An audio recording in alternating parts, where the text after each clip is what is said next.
TVI செய்திகள் டொரண்டோவிலிருந்து S J. Ramprasad. வணக்கம்.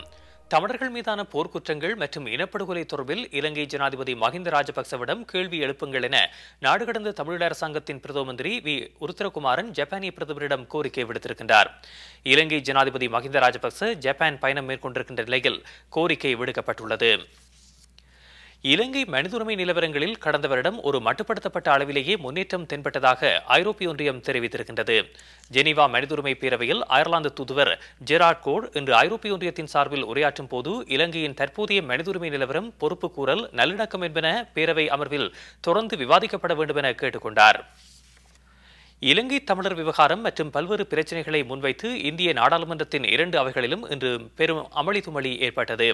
பாரதிய ஜனதா கட்சி, அனைத்து இந்திய அண்ணா திராவிட முன்னேற்றக் கழகம் மற்றும் காங்கிரஸ் கட்சி அரசாங்கத்தில் பங்கு பெற்றிருக்கும் திராவிட முன்னேற்றக் கழகம் என்பவற்றைச் சேர்ந்த உறுப்பினர்கள் இலங்கை தமிழர்களின் நிலை குறித்து குரல் எழுப்பினார்கள். உறுப்பினர்கள் சபாநாயகருக்கு எதிரிலுள்ள இடம் நோக்கி விரைந்த வேளையில் அமர்வு ஒத்திவைக்கப்பட்டது. ஜெனீவா மனித உரிமை பேரவையில் இலங்கைக்கு எதிரான அமெரிக்க தீர்மானத்தை இந்தியா ஆதரிக்க வேண்டும் என கேட்டு டேசோ அமைப்பு இன்று தமிழகமெங்கும் பொது வேலைநிறுத்த போராட்டம் ஒன்றை நடத்தியது. டேசோ அமைப்பு திராவிட முன்னேற்றக் கழகத்தினரால் உருவாக்கப்பட்டதாகும். பெரும்பாலான அரசியல் கட்சிகளும் தமிழ் அமைப்புகளும் பொது வேலைநிறுத்தத்திற்கான அழைப்பினை நிராகரித்த நிலையில் அதன் போராட்டம் மாநிலத்தில் பாரிய பாதிப்பினை ஏற்படுத்தவில்லை. விரிவான செய்திகள் டிவியின் செய்தியறிக்கையில் இடம்பெறும்.